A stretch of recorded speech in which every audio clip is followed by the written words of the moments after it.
Olá pessoal, Silvana Barbosa. Pois essa pergunta do arcano correspondente ao período de vida que você está vivendo, eu só consigo responder abrindo o mapa de numerologia. Eu não tenho como falar sobre isso sem saber o período que você está vivenciando e qual é o arcano que está dominando esse período.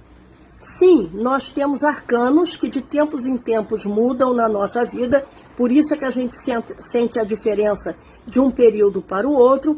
Existem arcanos que são bons, existem arcanos que são de corte, que não são bons, existem aqueles arcanos que são medianos, né? E esses arcanos é o que comandam o nosso inconsciente, que afinal de contas a gente só tem de 4 a 5%, não é?